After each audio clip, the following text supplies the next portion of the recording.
Hello everyone and welcome back to my YouTube channel BPSC Didi. Science Ghatna Chakra series का जो अगला chapter हमें करना है वो डिजीज एंड डेफिशिएंसी से ही रिलेटेड है, जिसका नेक्स्ट टॉपिक है जेनेटिक डिसऑर्डर्स। तो हम जेनेटिक डिसऑर्डर्स के बारे में करेंगे इस चैप्टर में। ओके,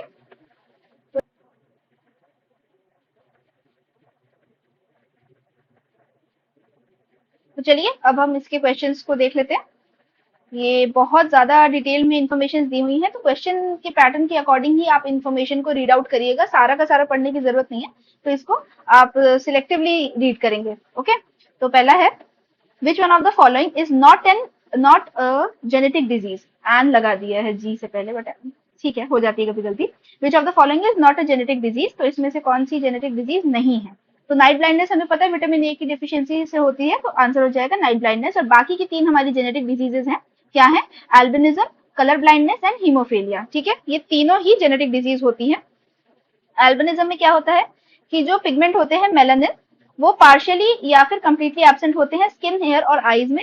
और हीमोफीलिया जो है वो जेनेटिक सेक्स लिंक डिजीज है। एंड कलर ब्लाइंडनेस भी जो है वो भी जेनेटिक डिजीज है, जिसमें जैसे रेड, ब्लू, ग्रीन वाले जो स्पेसिफिक डिस्टिंक्ट कलर्स होते हैं, जिससे हम बाकी कलर्स की आइडेंटिफिकेशन कर पाते हैं, उसकी विजिबिलिटी नहीं होती है आईज में।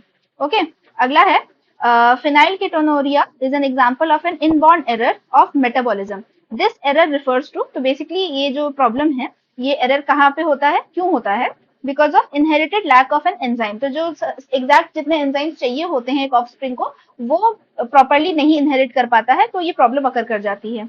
ठीक है, अगला है a person affected by phenylketonuria disease suffers from, तो क्या चीज की प्रॉब्लम होती है? मेंटल इडियोसी की प्रॉब्लम हो जाती है। ठीक है, मेंटली वो पूरी तरीके से डेवलप नहीं हो पाते हैं, तो मेंटल इडियोसी की प्रॉब्लम हो जाती है। Famous bubble baby disease is also is so called because, तो बबल बेबी डिजीज के बारे में अगर आपने पढ़ा होगा तो उसमें क्या होता है कि जो सफरिंग बेबी होता है उसको एक जर्म फ्री प्लास्टिक बबल के अंदर रखकर ही ट्रीट किया जाता है। तो बेसिकली उनको बबल के अंदर ही थ्रू आउट रखा जाता है जब तक वो ठीक नहीं हो जाते।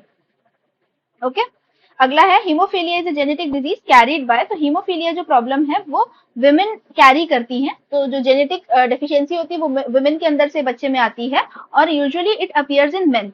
ठीक है,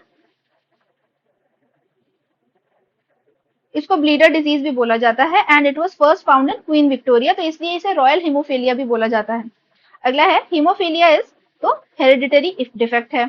which one of the following disease is sex linked. अब सेक्स लिंक्ड हमें बताना है, तो अभी पहले ही ऑप्शन हमने देख लिया कि रॉयल हीमोफीलिया जो है ये सेक्स लिंक्ड डिजीज है। अगला है haemophilia is a hereditary disease which affects as, तो एब्सेंस ऑफ ब्लड क्लॉटिंग। तो ब्लड क्लॉटिंग नहीं होगी तो ब्लड जो है वो नॉन स्टॉप बहता रहेगा, इसलिए इसे ब्लीडर्स डिजीज भी बोला जाता है। हेरिटेबल डिजीजेस, अब हेरिटेबल क्या होती है? जो पेरेंट से बच्चों में ट्रांसफर हो सकती है, तो ये है हीमोफीलिया। टीबी नहीं होता, कैंसर भी नहीं, जॉन्डिस भी नहीं, कहीं भी ऐसा नहीं है कि ये तीनों बीमारी अगर पेरेंट को है तो जरूरी है कि बच्चों में भी आ जाएगी, बट हीमोफीलिया होता है। Which of the following is not a genetic disorder, तो यहाँ पे जो जो गिवन है, डाउन सिंड्रोम है, हीमोफीलिया भी है, सिकल सेल अनीमिया भी है। इरिटेबल बाउल सिंड्रोम जो है ये पर्सन टू पर्सन डिफर करता है, तो ये जेनेटिक डिसऑर्डर नहीं है। In human trisomy of chromosomes number 21 is responsible for, तो जो नंबर 21 है उससे डाउन सिंड्रोम पे फर्क पड़ता है। ठीक है, ट्राइसोमी 21 इज नोन एज, तो इसे डाउन सिंड्रोम बोला जाता है। फिर से अब डाउन सिंड्रोम से रिलेटेड ही होंगे कुछ questions. It is a genetic disorder which is cause due to, तो it is cause due to the changes in the number of chromosomes. ठीक है, इसमें जो 21st पेयर होता है क्रोमोसोम का, दे आर 3 इंस्टेड ऑफ 2, तो बेसिकली एक एक्स्ट्रा क्रोमोसोम आ जाता है, ये प्रॉब्लम होती है। And this is sometimes also known as Mongolian idiocy. अगला है which of the following is caused by expression of a recessive gene present on sex chromosome. तो एक जीन जो होता है सेक्स क्रोमोसोम में, रेसेसिव जीन प्रेजेंट है, तो इसे बोला जाता है muscular dystrophy. Okay, now this is something जो 1994 में देयर इज अ पॉसिबिलिटी कि करंट अफेयर्स में रहा होगा, दैट इज व्हाई पूछा गया। अदरवाइज जरूरी नहीं कि आप एग्जैक्टली आप पढ़े कि मस्कुलर डिस्ट्रोफी क्या होती है, किस तरीके से होती है। ठीक है, अगला है डिजीज और टाइप ऑफ डिजीज को मैच करना है। तो पहला है हीमोफीलिया, तो हीमोफीलिया भी हमने देखा जेनेटिक डिजीज है। डायबिटीज जो है, डायबिटीज हार्मोनल डिसऑर्डर होता है क्योंकि इंसुलिन की प्रॉब्लम हो जाती है। रिकेट्स है, वो डेफिशिएंसी डिजीज होती है, विटामिन डी की deficiency. And ringworm is a fungal infection. Okay, तो आंसर हो जाएगा हमारा बी। अगला है which one of the following sets is correctly matched, हमें बताना है। तो यहाँ पे लिखा है डिप्थीरिया, निमोनिया, लेप्रोसी, तो सेक्स लिंक तो नहीं है, ये अभी हमने बैक्टीरियल डिजीजेस में पढ़ा था, तो ये तो नहीं है। बैक्टीरियल वायरसेस वाला जो अभी हमने चैप्टर किया था उसमें कवर किया था। सेम्स, एड्स, सिफिलिस, गोनोरिया, ये बैक्टीरियल नहीं है, ठीक है, ये भी कैंसिल हो गया। इसके बाद colour blindness, haemophilia, sickle cell anaemia, ये हेरिडिटरी डिजीज है, तो ये करेक्ट हो गया हमारा, ठीक है। अगला है, देखिए यहाँ पे लिख गया, डायथिरिया, न्यूमोनिया, लेप्रोसी बैक्टीरियल हो गए, एड्स वायरल हो गया, सिफिलिस, गोनोरिया बैक्टीरियल है, और इसके अलावा पोलियो, जापानीज एंसेफेलाइटिस, ये भी वायरल है, और प्लाग जो है वो बैक्टीरियल डिजीज है। तो इस तरीके से देखिए इस एक बॉक्स में हमको कितने सारे डिजीजेस का जो है आइडेंटिफिकेशन मिल गया। अगला है, in respect of women, main can suffer more of colour blindness because, तो अभी हमने पढ़ा था कि वुमेन से ज्यादा मेन में अपीयर होती है प्रॉब्लम, तो वो क्यों, क्योंकि they have only one x chromosome, तो औरतों में एक्स एक्स क्रोमोसोम होता है और आदमियों में एक्स वाई क्रोमोसोम होता है, तो इनके पास सिर्फ एक एक्स क्रोमोसोम होता है, इसलिए चांसेस हैं कि इनमें जो है कलर ब्लाइंडनेस अकर कर जाए, ठीक है। आपको और ज्यादा डिटेल में पढ़ना है कि किस तरीके से ये ट्रांसफर होता है, तो आप इस बॉक्स को कवर कर सकते हैं, अदरवाइज अभी प्रीलिम्स के लिए टाइम कम है, तो हमें सिर्फ क्वेश्चन पे फोकस करना है कि हमें चीजें याद हो जाएं। अगला है, which of the following pairs is incorrectly matched, तो थायमिन की प्रॉब्लम डेफिशिएंसी से बेरी होता है, एस्कॉर्बिक एसिड से स्कर्वी, विटामिन के से ब्लड क्लॉटिंग होता है, विटामिन ए से कलर ब्लाइंडनेस नहीं होता, क्योंकि कलर ब्लाइंडनेस तो जो प्रॉब्लम है वो जेनेटिक डिसऑर्डर है, ना कि डेफिशिएंसी डिसऑर्डर। विटामिन ए की डेफिशिएंसी से हमारा नाइट ब्लाइंडनेस होती है, not colour blindness. If a colorblind man marries with a normal woman, then the symptoms of color blindness is generated in, तो usually जो है sons of daughters में ये प्रॉब्लम आ सकती है कि इनकी बेटियों में वो प्रॉब्लम आएगी और उसके बाद उनके बच्चों में, ठीक है। अगला है, देखिए अगर ऐसा क्वेश्चन आता है तो ये आप जरूरी नहीं है कि पता हो, नहीं पता है तो इसको आसानी से स्किप किया जा सकता है, because this is a particularly technical question, ठीक है। A colour blind person man get married to a normal woman, again वही क्वेश्चन है, possibility of being colour blind in their children, तो उनके चिल्ड्रन में चांसेस हैं कि 0% हो, यहाँ पे भी वही था कि डॉटर जो उनकी होंगी उनके बेटों में ये प्रॉब्लम हो सकती है, डायरेक्टली इमीडिएटली उनके बच्चे होंगे उनमें ये प्रॉब्लम नहीं आएगी। अगला है, in the context of genetic disorder consider the following, कि एक औरत है वो सफर करती है कलर ब्लाइंडनेस से, while her husband does not suffer from it, they have a son and a daughter, in this context क्या चांसेस हैं करेक्ट होने के, तो पहला है कि दोनों ही बच्चों में कलर ब्लाइंडनेस है, तो ये नहीं है। डॉटर सफर करती है कलर ब्लाइंडनेस से, सन नहीं करता है, ये भी नहीं है। Both children do not suffer, तो ऐसा भी नहीं है, मदर में है तो किसी ना किसी एक बच्चे में आएगी और ज्यादा चांसेस होते हैं बेटे में आने के, so there are chances कि son suffers from color blindness while daughter does not suffer from it, तो आंसर हो गया हमारा D. In a patient of thalassaemia the body is unable to synthesise, तो थैलेसीमिया में क्या प्रॉब्लम होती है, the body is unable to synthesise what, haemoglobin, ठीक है, ब्लड डिसऑर्डर होता है ये, औरतों में होता है, विच कॉजेज सीवियर अनीमिया। अगला है, thalassaemia is a hereditary disease which affects, तो ये ब्लड को अफेक्ट करती है, ठीक है। तो ये होगा हमारे जेनेटिक डिसऑर्डर का छोटा सा चैप्टर था, 23 क्वेश्चंस थे, तो अब देख लीजिए कि सिर्फ जो स्पेसिफिक डिजीजेस के यहाँ पे नाम थे, जैसे थैलेसीमिया के कुछ क्वेश्चन हमने देख लिए, मेनली हमने कलर ब्लाइंडनेस के क्वेश्चन देखे हैं और हीमोफीलिया, ठीक है, तो ये इंपॉर्टेंट हो जाता है हमारे लिए। अगला जो हमारा इसका टॉपिक है वो है deficiency, non contagious and other diseases, ठीक है। तो अब इसकी भी बहुत सारी इंफॉर्मेशन दी हुई है, जैसे कैंसर हो गया, हिस्टीरिया, ल्यूकेमिया, सिलिकोसिस, गॉइटर, ठीक है, बेरी, ये सारी चीजें हैं, तो अच्छा खासा लार्ज लेवल पे यहाँ पे इन्फॉर्मेशन प्रोवाइडेड है। अगेन जब भी बहुत ज्यादा इन्फॉर्मेशन प्रोवाइडेड होती है तो मैं यही सजेस्ट करती हूँ कि पहले आप क्वेश्चंस को गो थ्रू करें, उनको समझें, और उसके बेसिस पे फिर जो इन्फॉर्मेशन है इसको आप लोग मतलब एडिट करके लिमिटेड जितनी पढ़नी है उतना पढ़ें, ठीक है। तो पहला क्वेश्चन है, which of the following is responsible for muscle fatigue, ठीक है, जो मसल्स हमारी थक जाती है उसमें क्या रिस्पॉन्सिबल होता है, तो वो होता है लैक्टिक एसिड, ठीक है। जब बेसिकली हमारी मसल्स तक प्रॉपरली ऑक्सीजन नहीं पहुंच पाती है और वो मसल्स थक जाती है, जैसे हम बहुत ज्यादा जब दौड़ लेते हैं तो हमारी बॉडी में ऑक्सीजन की कमी कम मतलब ऑक्सीजन कम हो जाता है, तो जो हमारी मसल्स हैं वहां पे ऑक्सीजन नहीं पहुंचता है, तो एनारोबिक मेटाबॉलिज्म के अंदर लैक्टिक एसिड प्रोड्यूस हो जाता है, ठीक है। ये कुछ नहीं, 8th क्लास की एनसीईआरटी साइंस में ये हमने पढ़ा था, ठीक है। Arthritis is caused bye deposition of which of the following in the joints of body, तो अर्थराइटिस आपने देखा होगा यूजुअली जो थोड़े से एज्ड हो जाते हैं, पेरेंट्स हो गए या दादा दादी हो गए लोगों के, तो उनमें ये प्रॉब्लम आती है, तो यूरिक एसिड जो है वो जॉइंट्स में बढ़ने लगता है, जिसकी वजह से अर्थराइटिस होता है, जॉइंट पेन होने लग जाता है घुटनों में, पैरों में, ओके। इसके बाद है, high level of uric acid is characteristic of which disease, तो वही बात है, it is a characteristic of gout, ठीक है। पर्टिकुलरली यहाँ पे गाउट दिया हुआ है, अगर high levels of uric acid का भी डिपोजिशन हो तो अर्थराइटिस भी हो सकता है, बट यहाँ एक पर्टिकुलर डिजीज का नाम दिया है, तो इसलिए ये आंसर हो जाएगा gout. The people who eat cooked food with adulterated mustard oil can cause dangerous disease. Disease का नाम क्या है? Dropsy. Which one of the following reason may not be correct as happened in India. अब देखिए इतना particular पूछा, as happened in India 98 का question है, तो उस टाइम पे कुछ रहा होगा। तो इसका जो एक रीजन है जो नहीं है, एक तो है कि ऑयल अडल्टरेशन होगा, पार्ट ऑफ साइनाइड होगा मस्टर्ड ऑयल में, व्हाइट कलर अडल्टरेशन भी हो सकता है, adulteration of rice husk in oil से फर्क नहीं पड़ेगा। तो बहुत टिपिकल टाइप का क्वेश्चन है, ऐसे क्वेश्चन को आराम से स्किप करेंगे, आगे बढ़ेंगे, इतनी टेंशन नहीं लेनी है। Which of the following is a common adulterant of mustard oil seeds. ठीक है, तो मस्टर्ड ऑयल सीड्स में जो यूजुअली अडल्टरेंट यूज किया जाता है तो वो होते हैं पॉपी सीड्स। ठीक है, मिलते जुलते होते हैं ये मस्टर्ड सीड से, तो इनसे मिला दिया जाता है। अडल्टरेंट का मतलब जो मिलावट होती है, ठीक है, प्योर नहीं रहता है वो, मिलावटी खाना। ठीक है, और ऐसा कहा गया है कि अगर 1% भी अडल्टरेशन हो गई मस्टर्ड ऑयल में तो it has been shown to cause clinical disease, तो इससे डिजीज हो सकती है।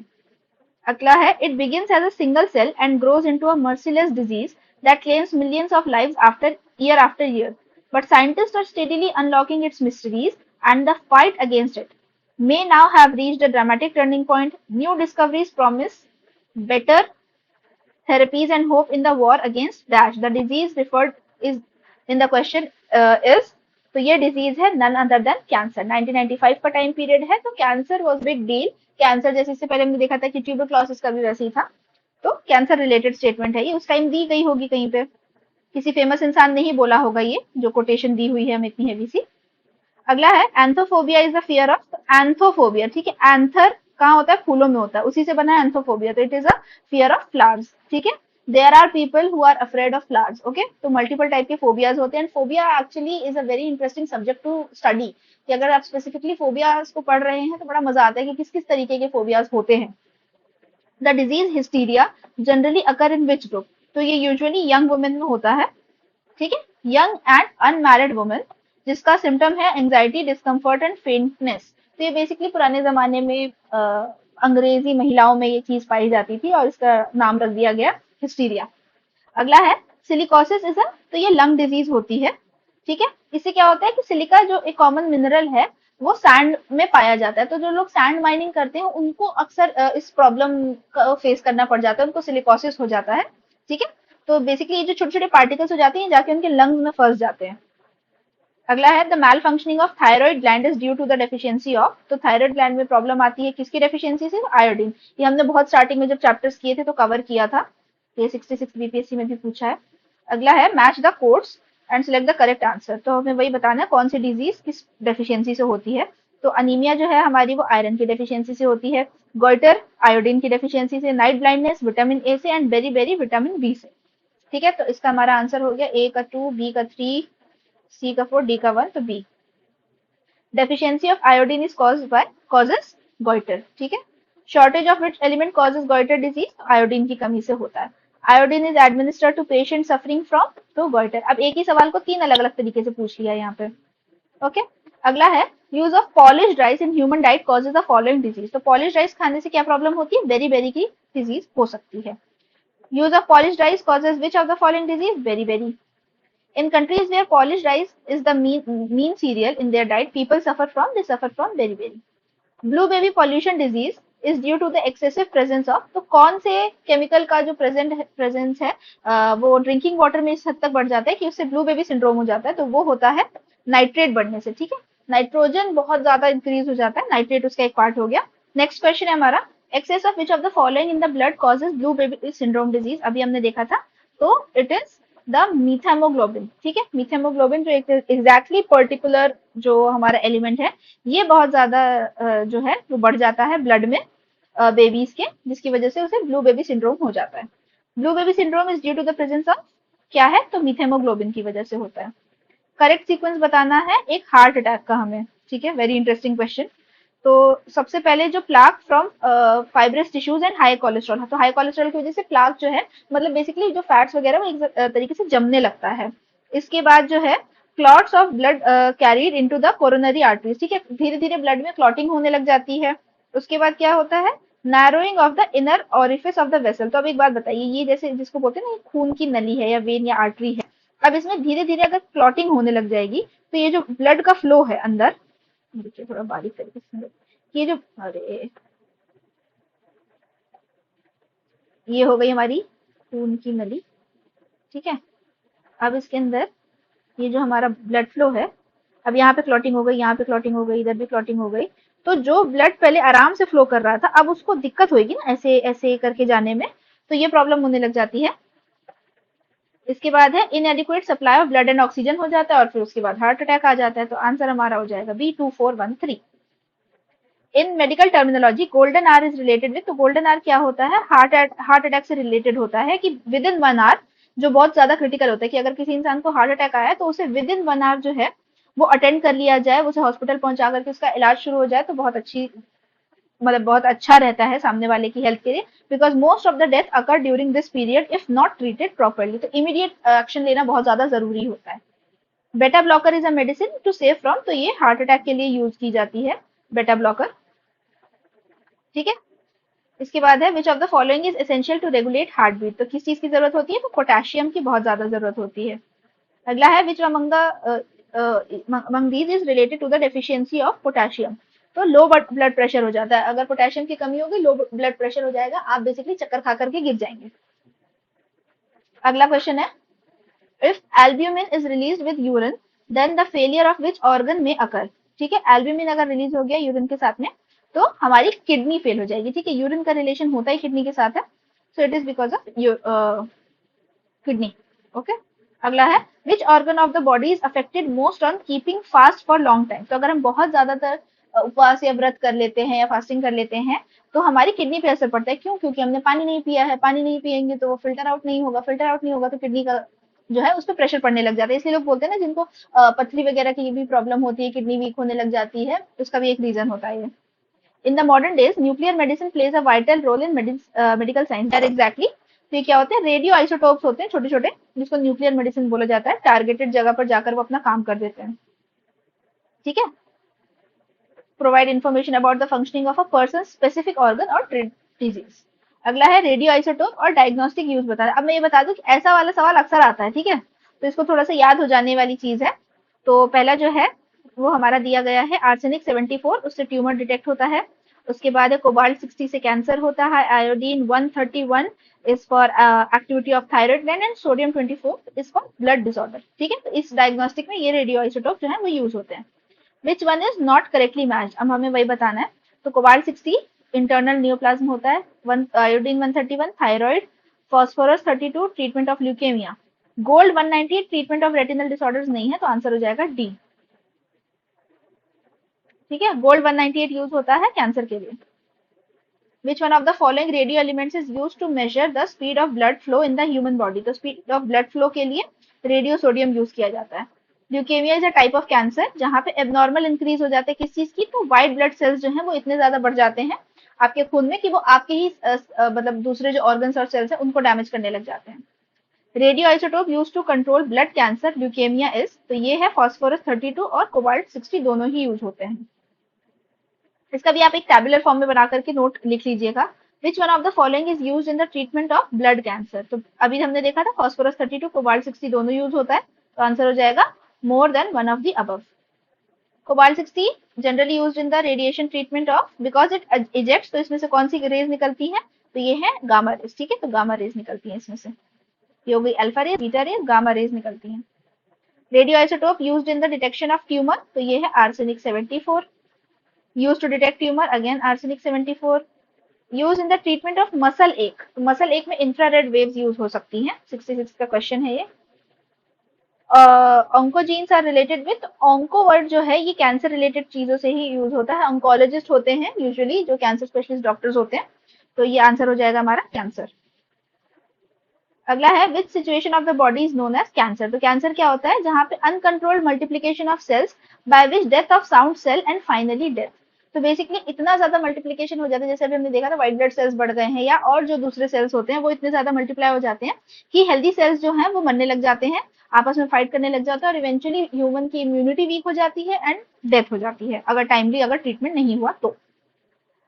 Metastasis is the process by which, तो मेटास्टेसिस इज द प्रोसेस जिसमें कैंसर सेल जो है वो पूरे ब्लड में स्प्रेड होता है और दूसरे ऑर्गन्स तक पहुंचता है, इस प्रोसेस को बोला जाता है मेटास्टेसिस। अगला है which of the following can cause cancer as well as cure it depending on its intensity and use. तो ये है हमारी आयोनाइज रेडिएशन जो कीमोथेरेपी में यूज होती है। तो लोग बोलते हैं ना कि एक हद तक ही कीमोथेरेपी यूजफुल होनी चाहिए, क्योंकि अगर बहुत ज्यादा आप आयोनाइज रेडिएशन के मतलब एक्सेस हो जाएगा आपकी बॉडी में तो उससे कैंसर हो भी सकता है। ठीक है। Which one of the following human organ is less susceptible to human radiation. तो सबसे ज्यादा जो जिस पे कम फर्क पड़ेगा वो है ब्रेन। सबसे ज्यादा रेडिएशन आईज पे इफेक्ट पड़ती है, ऑब्वियसली आईज हमारी बहुत सेंसिटिव होती है, सबसे कम जो है वो ब्रेन पे इफेक्ट करता है। Which among the following is the most recent therapy of all cancers. कब पूछा है रीसेंट थेरेपी? 2017 के हिसाब से, तो उस टाइम पे है IMRT, intensity modulated radiotherapy. Interferon is use for the control of. तो इंटरफेरॉन को यूज किया जाता है कैंसर के कंट्रोल के लिए। अगला है हमारा cerebral palsy is a brain disorder found generally in. तो ये मिलता है छोटे बच्चों में। ठीक है, स्मॉल किड्स यूजुअली पैदा होने के बाद उनमें हो जाता है ये। इससे मसल मूवमेंट में प्रॉब्लम आने लगती है। ठीक है, मसल कोऑर्डिनेशन और बॉडी मूवमेंट्स एक साथ नहीं चल पाते हैं, तो ये प्रॉब्लम होती है सेरेब्रल पाल्सी की, जो यूजुअली बच्चे या तो पैदा होते साथ ही उनको ये प्रॉब्लम होती है या विद इन 1 ईयर हो जाती है डिटेक्ट। अगला है which organ of the human body is affected by Alzheimer's. Alzheimer's obviously brain का प्रॉब्लम है, आंसर हो गया B. Recently, scientists discovered protein which is responsible for hazardous neural disease Alzheimer's। कौन सा प्रोटीन होता है ये? तो ये होता है एमलीलॉइड प्रिकर्सर प्रोटीन, जिसकी वजह से जो है हमें अल्जाइमर्स की प्रॉब्लम होती है लोगों को। अल्जाइमर्स में क्या होता है, यूजुअली लोग भूलने लग जाते हैं, उसे अल्जाइमर बोला जाता है। Nobel prize for developing treatment of Parkinson's disease was given to. तो it was given to Arvid Carlsson. ठीक है, आर्विड कार्लसन, ये उनका टाइम पीरियड था। स्वीडिश न्यूरोफार्माकोलॉजिस्ट थे। ठीक है, तो मे बी 2018 में उनकी डेथ हुई थी, दैट इज 2020 में इसको एज अ पूछा गया था question related to current affairs. अगला है स्क्रैचिंग इजेज इचिंग बिकॉज। तो यूजुअली बेसिक ये तो सब जानते हैं कि कहीं पे भी हमको इचिंग हो रही होती है तो सब लोग उसको स्क्रैच करते हैं, तो स्क्रैच करते हैं तो सबको अच्छा लगता है कि हाँ रिलीफ मिला है। तो because it stimulate certain nerves which direct the brain to increase the production of antihistaminic chemicals. ठीक है, तो बेसिकली कुछ नहीं होता है, वो कुछ सॉल्व नहीं हो रही है वहां की प्रॉब्लम। अगर मच्छर काट के चला गया, वहां पे इचिंग हो रही है, तो हम उसको स्क्रैच कर देते हैं कस के, बट उस स्क्रैचिंग से सिर्फ हमें मेंटली सेटिस्फेक्शन मिलता है, हमारी स्किन पे उससे कोई फर्क नहीं पड़ता। ओके, अगला है एनोस्मिया। एनोस्मिया क्या होता है? It is the loss of sense of smell, जो कोविड के टाइम पे लोगों को हो रहा था। तो जब स्मेल आना बंद हो जाती है तो उसे एनोस्मिया बोलते हैं। ठीक है, अगला ऐसे ही मैच द फॉलोइंग है, एक्चुअली इसमें बताना है कि करेक्ट कौन सा पेयर है। तो जो पहला है एनोरेक्सिया, वो स्लीप डिसऑर्डर है? तो नहीं, एनोरेक्सिया स्लीप डिसऑर्डर नहीं है। एंड इंसोम्निया ईटिंग डिसऑर्डर दिखा हुआ है, तो ये भी नहीं है, ये इन्होंने इंटरट्वाइन कर दिया। तो इंसोम्निया जो है वो स्लीपिंग डिसऑर्डर है, जिन लोगों को नींद नहीं आती उन्हें इंसोम्निया बोला जाता है। एंड एनोरेक्सिया एक ईटिंग डिसऑर्डर है। ठीक है, तो 1 और 2 तो हमारे इनकरेक्ट है। क्या सही है? Dyspnoea is a shortness of breath and anosmia is partial और फुल लॉस ऑफ स्मेल। तो 3 एंड 4 करेक्ट है, आंसर हो गया C. A man who does not know when to stop eating is suffering from. तो ये जो problem है इसे बुलीमिया बोला जाता है ना? अच्छा हाँ, ठीक है, बुलीमिया बोला जाता है कि वो इंसान मतलब बेसिकली खाते जाते उन्हें ना बिंज ईटिंग बहुत ज्यादा अच्छी लगने लगती है, कि बहुत सारा सारा खाना एक बार में खाने लग जाते हैं। So this is a problem. ठीक है, अगला है डिजीज और कॉजेज का मैच द फॉलोइंग है। तो गोइटर हमारा iodine deficiency, anaemia iron deficiency है, scurvy vitamin C deficiency and khaira is zinc deficiency. Answer is D. Which pollution is responsible for knock knee syndrome. तो नॉक नी सिंड्रोम होता है fluoride की वजह से। ठीक है,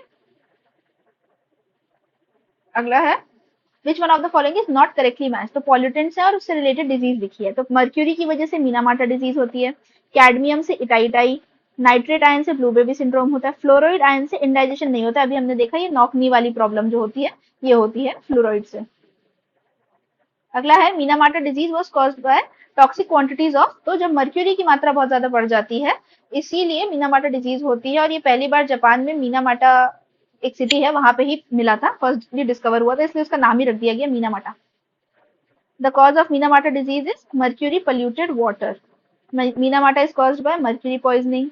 Minamata disease of Japan 1953 was caused by eating fish contaminated by mercury। तो basically पानी में जो है वो मर्क्यूरी की मात्रा जो है वो बहुत ज्यादा बढ़ गई है। अब वो जो बढ़ी हुई मर्क्यूरी की वैल्यू है वो फिशेस में जाएगी, और जब इंसान उस फिशेस को निकाल करके उसे जब कंज्यूम करेगा तो वो ह्यूमन बॉडीज में जाकर के हार्म पहुंचाएगी। अगला है itai itai disease is caused by chronic poisoning of, तो क्रोनिक पॉइजनिंग ऑफ कैडमियम अभी हमने देखा। Which pollution causes itai itai disease, तो cadmium pollution. Which disease is caused by allergy, तो it is caused by asthma. इसके बाद if a person only takes milk egg and bread in diet so he may suffer from, तो उसे scurvy की problem हो सकती है because he will suffer from deficiency of vitamin C.